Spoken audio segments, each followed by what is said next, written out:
Programang ito ay rated SPG. Striktong patnubay at gabay ng magulang ang kailangan. Maaaring may masiselang tema, lengguwahe, karahasan, sexual, horror o droga na hindi angkop sa mga...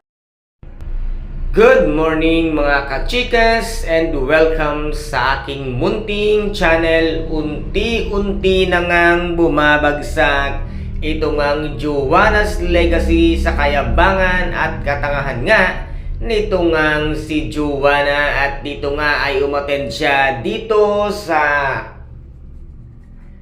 grand opening nitong ang restaurant nila Ina, at laking gulat nga nitong si Joanna at hindi nga siya makapaniwala sa kanyang sarili na ito palang si Ina ang isa sa nagmamay-ari nga ng Shining Casseroles. At dito naman ay hindi na niya alam ang kanyang gagawin dahil nga sinabihan siya nitong ang si Ina na ito na ang araw mo at dito na natatapos ang iyong legacy dahil ako mismo ang magpapabagsak at magpapagapang sayo na parang ahas sa lupa. At dito naman ay hindi makapaniwala ito ngang si Attorney Charlie at ito ngang si Lani na bakit bigla-biglang nagkaroon ng isang malaking restaurant.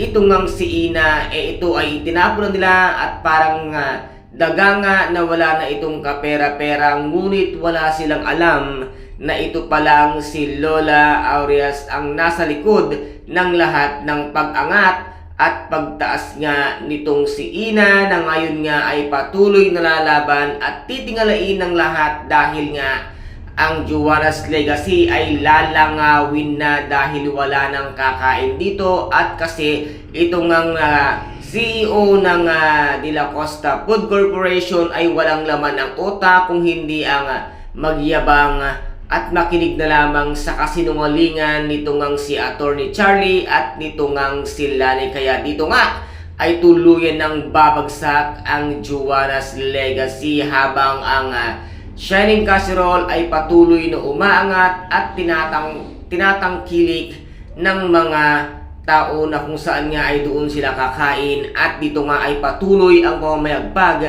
nito ngang ating bidang si Ina. Kaya guys, ito po ang ating pakaaabangan sa mga susunod na episode dito nga sa Shining Inheritance. Kung nagustuhan po ninyo ang aking videos for today, paki-subscribe na lamang po ng aking channel, paki-like and share para maging update kayo sa lahat ng gagawin kong videos. Maraming salamat po. Ingat, God bless and bye-bye!